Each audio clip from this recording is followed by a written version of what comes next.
29 मार्च 2025 की शाम गुजरात के भरूच शहर में भुलाव लोकेलिटी के एक नाले से कुछ कुत्ते एक पॉली बैग खींचकर लाए थे और आपस में उसको लेकर झगड़ रहे थे। कहने को तो ये एक आम सा नजारा है, लेकिन कुत्तों की इस छीना झपटी में उस पॉली बैग से एक बदबू उठी और फिर कुछ ऐसा गिरा जिससे आसपास गुजर रहे लोगों के रोंगटे खड़े हो गए, क्योंकि उस पॉलिथीन में एक आदमी का सर था जो शायद किसी ने छुपाने की कोशिश में चेहरे को बिगाड़कर उसे नाले में फेंक दिया था। खबर फैलते ही भीड़ इकट्ठा हो गई और पुलिस को भी इन्फॉर्म कर दिया गया। मौके पर पहुंची पुलिस की टीम ने फौरन उस सर को अपने कब्जे में लिया और पोस्टमार्टम के लिए भिजवा दिया। नाले से सर का मिलना यह कोई आम घटना तो है नहीं, इसलिए डिस्ट्रिक्ट पुलिस चीफ ने इस मैटर को सीरियसली लेते हुए इमीडिएट इन्वेस्टिगेशन का ऑर्डर दिया। अब क्योंकि सर जीआईडीसी के ड्रेनेज में मिला था, इसलिए ये पॉसिबिलिटी थी कि बाकी बॉडी पार्ट्स भी इसी नाले में हों जो शहर में सड़क के साइड से होकर गुजरता है। इसलिए बाकी बॉडी पार्ट्स को रिकवर करने के लिए भरूच पुलिस और लोकल क्राइम ब्रांच की 4 टीमों ने ह्यूमन एंड टेक्निकल सर्विलेंस का यूज करते हुए अपनी खोज शुरू की। नेक्स्ट डे यानी संडे 30 मार्च 2025 को पुलिस के ऑर्डर पर म्युनिसिपैलिटी सैनिटेशन वर्कर्स ने जिस जगह पर सर मिला था वहां से 1.5 किलोमीटर के अंदर पड़ने वाले नालों को मैन्युअली चेक करना शुरू किया। पुलिस का यह अंदाजा बिल्कुल सटीक निकला, क्योंकि जिस स्पॉट पर सर मिला था वहां से सिर्फ 200 मीटर की दूरी पर ही एक कटा हुआ राइट आर्म और एक काली पॉलिथीन में कमर से घुटने तक का हिस्सा मिला। खोजबीन तेज कर दी गई और नेक्स्ट डे पुलिस को उसी ड्रेनेज लाइन में विक्टिम का लेफ्ट आर्म मिला। पुलिस को बीते 3 दिन में 4 बॉडी पार्ट्स मिले थे, जिसमें से 2 पॉलिथीन में थे और 2 ओपनली डिस्पोज किए गए थे। किसी शख्स का यूं मर्डर कर उसकी बॉडी के टुकड़ों को नाले में डंप कर देना, ऐसी हैवानियत भरी खबर ने पूरे शहर को शॉक कर दिया था। बॉडी के डिकम्पोजिशन से लग रहा था कि इस आदमी की हत्या कुछ दिनों पहले ही की गई थी। अब पुलिस के लिए सबसे बड़ा चैलेंज था इस बॉडी को आइडेंटिफाई करना, क्योंकि ऐसा कोई एविडेंस या आइडेंटिटी प्रूफ नहीं मिला था जिससे इस आदमी की पहचान की जा सके, और अगर कुछ मिल सकता था तो वो सिर्फ पोस्टमार्टम रिपोर्ट के आने पर ही। सिंस भुलाव जीआईडीसी एक इंडस्ट्रियल एरिया था, इसलिए पुलिस की एक टीम ने आसपास की फैक्ट्रीज में काम कर रहे वर्कर्स की लिस्ट प्रिपेयर करनी शुरू की, यह चेक करने के लिए कि कहीं कोई फैक्ट्री वर्कर तो नहीं मिसिंग है। वहीं पुलिस की दूसरी टीम आसपास के एरिया में लगे सीसीटीवी को खंगालने में जुट गई। पुलिस हर तरह से कोशिश में थी कि कहीं से कोई सुराग मिल जाए, लेकिन उन्हें अंदाजा नहीं था कि यह जुर्म इतने शातिर तरीके से अंजाम दिया गया था जिसमें कातिल को खोज पाना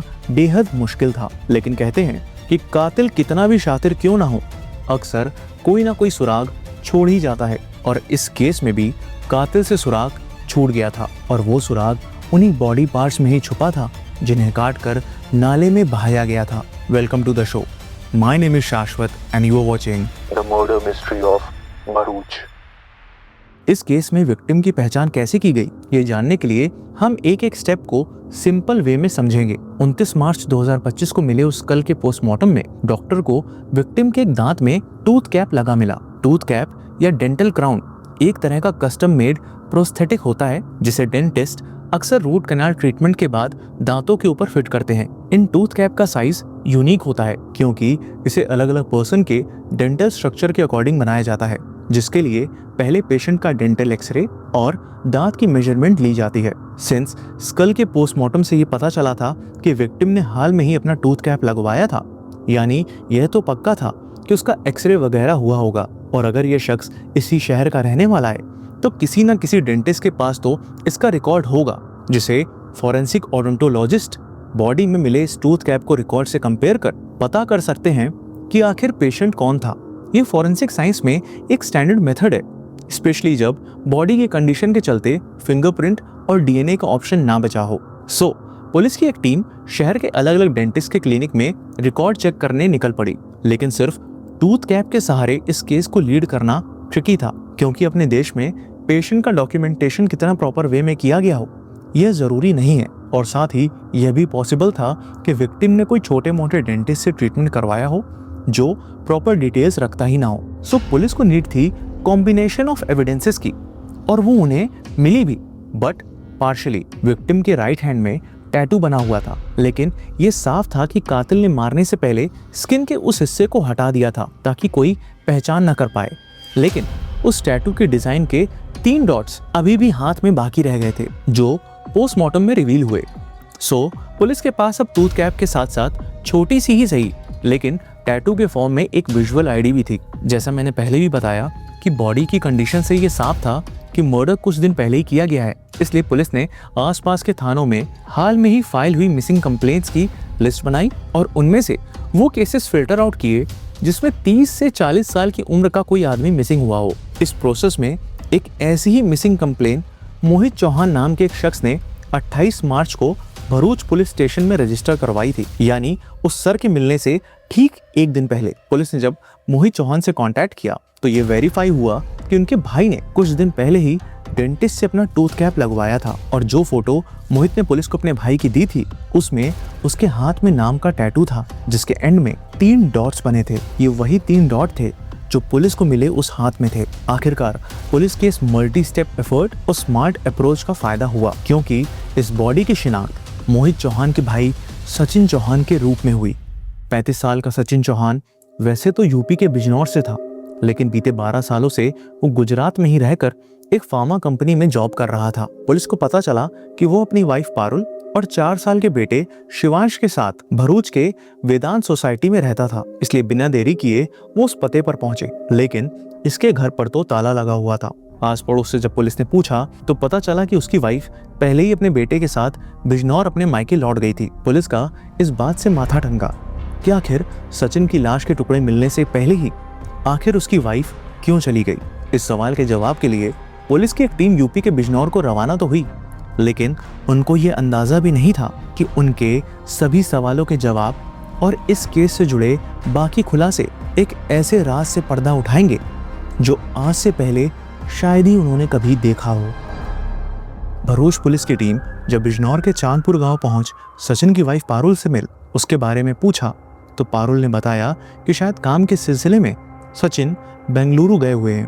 पुलिस को इस बात से पारुल पर कुछ शक हुआ, इसलिए उन्होंने सचिन के भाई मोहित चौहान से पूछताछ की जो वहीं बिजनौर में ही रहते थे। मोहित ने बताया कि सचिन 7 मार्च 2025 को गांव में एक शादी में शामिल होने के चलते आया था और इसी फंक्शन में शामिल होने के लिए ही पारुल अपने बेटे के साथ भरूच से बिजनौर आई थी। इस शादी को अटेंड करने के बाद सिर्फ सचिन ही वापस जॉब के लिए भरूच लौट गया था और वो कुछ दिनों बाद अपनी वाइफ और बेटे को वापस बुलाने के लिए ट्रेन के टिकट्स भेजने वाला था, लेकिन 25 मार्च से सचिन से उनका कोई कांटेक्ट नहीं हो पा रहा था।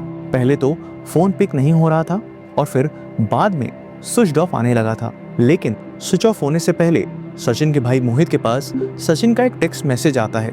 यह मैसेज बहुत ही शॉकिंग और अजीब था। सचिन ने मोहित को मैसेज में लिखा था कि वो पारुल से डिवोर्स लेना चाहता है क्योंकि उसका किसी और महिला से अफेयर है और उसने किसी से पैसे उधार लिए थे, जिसकी वजह से हुए झगड़े में उसने उस आदमी का मर्डर कर दिया है। इस मैसेज से ही मोहित को कुछ शक हुआ और वो सचिन को ढूंढने भरूच पहुंच गए। वहां उनकी मुलाकात सचिन के बचपन के दोस्त शैलेंद्र से हुई जो खुद भी बिजनौर का था और तकरीबन 10-12 साल पहले सचिन के साथ ही भरूच नौकरी के सिलसिले में आया था, लेकिन उसे भी सचिन के बारे में कोई खबर नहीं थी। हालांकि जब मोहित से पूरी बात उसे पता चली तो वो उनके साथ 28 मार्च को पुलिस स्टेशन में मिसिंग कंप्लेन लिखवाने गया और साथ ही अलग अलग जगह सचिन को खोजने में मदद भी की। पुलिस ने जब मोहित से पूरी टाइमलाइन समझी तो उन्होंने सचिन के बारे में और जानकारी जुटाने के लिए शैलेंद्र से कांटेक्ट करना चाहा, क्योंकि एक शैलेंद्र ही था जो बीते 12 सालों से भरूच में सचिन के साथ था। लेकिन हैरानी की बात यह थी कि शैलेंद्र का फ़ोन अब स्विच ऑफ आ रहा था और बीते कुछ दिनों से उसकी सचिन के किसी भी फैमिली मेंबर से भी कोई बात नहीं हुई थी। अब पुलिस ने सचिन के साथ साथ शैलेंद्र के नंबर को भी ट्रेस करना शुरू किया, साथ ही दोनों की कॉल डिटेल्स निकलवाई, जिसमें एक स्ट्रेंज पैटर्न नजर आया जिससे पुलिस को शैलेंद्र पर शक होने लगा। सचिन का जब से फोन स्विच ऑफ हुआ था उसके पहले से ही शैलेंद्र की आउटगोइंग कॉल्स नहीं थी और सिर्फ टेक्स्ट मैसेजेस के थ्रू ही उसने अपनी फैमिली और रिलेटिव से बात की थी। आमतौर पर कई मुजरिमों को ऐसा करते देखा गया है, जहां उन्हें क्राइम को अंजाम देने के बाद टेक्स्ट मैसेजेस की जगह कॉल पर बात करना ज्यादा रिस्की लगता है। भरूच पुलिस ने सचिन और शैलेंद्र के फोन नंबर्स को सर्वेलेंस पर लगवाया और आखिरकार यूपी पुलिस के साथ मिलकर 2 अप्रैल 2025 को बिजनौर के जोगीपुर के पास से शैलेंद्र को शक के आधार पर हिरासत में ले लिया। और जब पुलिस ने अपने ढंग से पूछताछ की तो इस शक को हकीकत बनते देर नहीं लगी, क्योंकि शैलेंद्र ने ही अपने बचपन के दोस्त सचिन का मर्डर कर उसकी लाश को ठिकाने लगाने की बात एक्सेप्ट कर ली। बट इस केस में हैरानी इस बात की नहीं थी कि एक बचपन के दोस्त ने ही अपने साथी का बेरहमी से मर्डर किया, बल्कि उससे भी ज़्यादा चौंकाने वाली तो इसके पीछे की वजह थी। और सबसे ज़्यादा शॉकिंग यह बात थी कि इस केस में विक्टिम भी कोई दूध का धुला नहीं था। क्या है पूरा मामला, ये समझने के लिए चलते हैं आज से 12 साल पहले, जब सचिन और शैलेंद्र नौकरी के खातिर यूपी के बिजनौर से गुजरात के भरूच आ गए थे। सचिन चौहान और शैलेंद्र सिंह दोनों ही साइंस ग्रेजुएट थे और दोनों ही करियर के चलते गुजरात के दाहेज में अलग अलग फार्मा कंपनीज में जॉब कर रहे थे। सचिन की शादी साल 2020 में पारुल से हुई थी, जो फिलहाल उस वक्त बिजनौर में थी, और सचिन यहाँ अकेले ही एक किराए के घर में रहता था। वहीं शैलेंद्र अपनी वाइफ के साथ भरूच की हरिधाम सोसाइटी में एक रेंटेड अपार्टमेंट में रहता था। साल 2023 में उसने सचिन को साथ में उसी फ्लैट में रहने का ऑफर दिया, क्योंकि ऐसे में खर्चा और किराया बढ़ जाएगा तो दोनों के लिए फाइनेंशियली सही पड़ेगा। अब शैलेंद्र ने यह आइडिया तो दोनों के भले के लिए सजेस्ट किया था, और क्योंकि दोनों बचपन से साथ थे इसलिए इसमें कोई हर्ज भी नहीं लगा। लेकिन सचिन ने शैलेंद्र की इस दोस्ती का नाजायज फायदा उठाते हुए घटियापन की सारी लिमिट क्रॉस कर दी। सचिन शैलेंद्र के ही घर में शिफ्ट हो गया था। एक दिन जब शैलेंद्र घर पर नहीं था और उसकी वाइफ बाथरूम में नहा रही होती है, तो सचिन ने चुपके से बाथरूम की खिड़की से उनका नहाते हुए वीडियो अपने फ़ोन से रिकॉर्ड कर लिया। सचिन की यह हरकत साल 2023 की है और इस वक्त उसकी वाइफ और बेटा बिजनौर में ही रहते थे। अपने दोस्त की इस घटिया हरकत से शैलेंद्र बिल्कुल अनजान था। साल 2023 में सचिन की वाइफ पारुल अपने बेटे शिवांश के साथ भरूच आ गई थी, इसलिए सचिन अब भरूच की वेदांत सोसाइटी में एक घर रेंट पर लेकर पूरी फैमिली के साथ वहां शिफ्ट हो गया। सो अब शैलेंद्र के साथ सचिन भी अपनी फैमिली के साथ भरूच में सेटल हो गया था। कुछ वक्त बाद शैलेंद्र को लगभग 4 लाख रुपए की जरूरत पड़ी, जिसके लिए उसने सचिन से मदद मांगी। सचिन ने इसमें उसकी मदद भी की और एक प्राइवेट फाइनेंस कंपनी से 4 लाख का लोन ले लिया, जिसकी किश्तें शैलेंद्र हर महीने टाइमली सचिन को भेज देता था। कुछ महीनों तक तो सब नॉर्मल चला, लेकिन जब इंस्टॉलमेंट देने में देर होने लगी तो सचिन शैलेंद्र पर भड़क उठा। कुछ और महीने जैसे तैसे बीते कि एक बार फिर ईएमआई में देरी होने के चलते दोनों की दोस्ती में दरार आ गई। मामला नाराजगी से झगड़े और झगड़े से ब्लैकमेलिंग पर आ गया, और यहीं से ही सारा किस्सा ही बदल गया, क्योंकि उस एक दिन गुस्से में सचिन ने शैलेंद्र को वो वीडियो दिखा दी जो उसने उसकी वाइफ की नहाते हुए रिकॉर्ड की थी, और इसे सोशल मीडिया पर पोस्ट करने की धमकी देने लगा। शैलेंद्र के तो पैरों तले जमीन खिसक चुकी थी, क्योंकि उसे विश्वास नहीं हो रहा था कि जिस दोस्त के साथ उसने अपनी जिंदगी का इतना लंबा वक्त बिताया, जिसके साथ वो स्कूल से लेकर नौकरी तक, अपने गांव से लेकर दूसरे स्टेट तक हर जगह साथ रहा, जिसके साथ उसकी दोस्ती इतनी गहरी थी कि दोनों को एक दूसरे के एटीएम का पिन तक पता था, ऐसा दोस्त ऐसी घटिया हरकत कर जाए। और ताज्जुब की बात यह है कि इसका पैसों के लेन देन से कोई रिलेशन था ही नहीं, क्योंकि सचिन ने तो ये वीडियो काफी पहले ही रिकॉर्ड कर अपने पास छुपा रखी थी। शैलेंद्र ने कई बार दोस्ती की दुहाई दी, कई बार सचिन से इसे डिलीट करने की रिक्वेस्ट की, लेकिन हर बार वो इसे मजाक बना हंसी में उड़ा देता। खून का घूंट पीकर जैसे तैसे सचिन से दोस्ती बरकरार रखे शैलेंद्र अब एक कश्मकश में था, क्योंकि उसे हर कीमत पर यह वीडियो डिलीट करनी थी, लेकिन वो सीधे तरीके से सचिन से जीत भी नहीं पा रहा था। इसलिए शैलेंद्र ने एक प्लान बनाया और उसी प्लान के तहत उसने सचिन को डिनर पार्टी के लिए 25 मार्च की शाम को अपने घर बुलाया। इसके पहले ही शैलेंद्र अपनी वाइफ को बिजनौर उसके मायके भेज चुका था, इसलिए घर पर और कोई भी नहीं था। उस शाम दोनों ने खाना खाया और शैलेंद्र ने सचिन को जमकर शराब पिलाई। रात के वक्त जब सचिन सो गया तो मौका पाकर शैलेंद्र उसके फोन की गैलरी में अपनी वाइफ का वही वीडियो खोजने लगा ताकि वो उसे डिलीट कर सके। लेकिन इसी बीच सचिन की नींद खुल गई और उसने शैलेंद्र को उसका फोन चेक करते देख लिया। बस यहीं से लड़ाई झगड़ा शुरू हुआ और बात इतनी आगे बढ़ गई कि शैलेंद्र ने गुस्से में पास में रखी किचन नाइफ से सचिन की गर्दन से लेकर सीने और पेट पर कई वार कर उसे मौत के घाट उतार दिया। शैलेंद्र ने गुस्से में आकर अपराध को अंजाम तो दे दिया था, लेकिन अब हर मुजरिम की तरह उसे छुपाने की कोशिश में लग गया, जिसके लिए वो अगले दिन यानी 26 मार्च को एक शॉप से लकड़ी काटने वाली आरी लेकर आया। इस आरी से उसने सचिन के शरीर के 9 टुकड़े किए और उसके हाथ में मौजूद टैटू, जो कि सचिन के नाम का टैटू था, उसको भी मिटा दिया ताकि कोई पहचान ना रह जाए। लेकिन यहीं पर उससे एक छोटी सी चूक हो गई और टैटू पर बने 3 डॉट्स रह गए, जिसे बॉडी की पहचान करने में सचिन की फैमिली मेंबर्स को मदद मिली। शैलेंद्र ने बड़ी सफाई से बॉडी को ठिकाने लगाने की प्लानिंग बनाई थी और इसी प्लानिंग के तहत वो 26 मार्च से लेकर 29 मार्च तक धीरे धीरे लाश के टुकड़ों को अलग अलग जगह ठिकाने लगाता रहा। शॉकिंग बात यह है कि जब 28 मार्च को शैलेंद्र सचिन के भाई मोहित के साथ उसे खोजने का नाटक कर रहा था, तब सचिन की लाश के टुकड़े उसके घर में ही पड़े थे। शैलेंद्र इस दौरान दिन में अपना ऑफिस अटेंड करता और फिर रात के अंधेरे में लाश के टुकड़े ठिकाने लगाता। इतना ही नहीं, शैलेंद्र ने जानबूझकर बॉडी पार्ट्स को डंप करने के लिए दूध धारा डेयरी के पास इस ड्रेनेज लाइन को चुना, क्योंकि ये एक नॉन रेसिडेंशियल एरिया था। शैलेंद्र ने सचिन का फोन तुरंत स्विच ऑफ भी नहीं किया।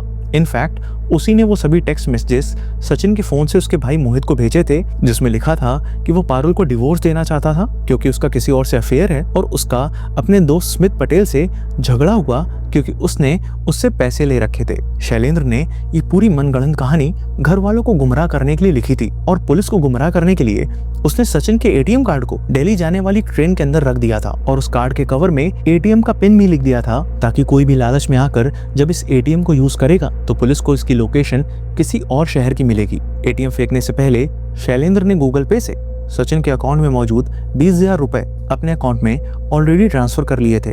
जैसा मैंने पहले भी बताया कि दोनों की दोस्ती इतनी गहरी थी कि यह एक दूसरे के एटीएम पिन से लेकर मोबाइल पासवर्ड तक सब जानते थे। शैलेंद्र ने बॉडी पार्ट्स को ठिकाने लगाते वक्त ऐसे डार्क स्पॉट्स को चुना जहां सीसीटीवी कैमरा ना हो और रोड में लगे सीसीटीवी की नजर से बचने के लिए उसने एक तरकीब इस्तेमाल की।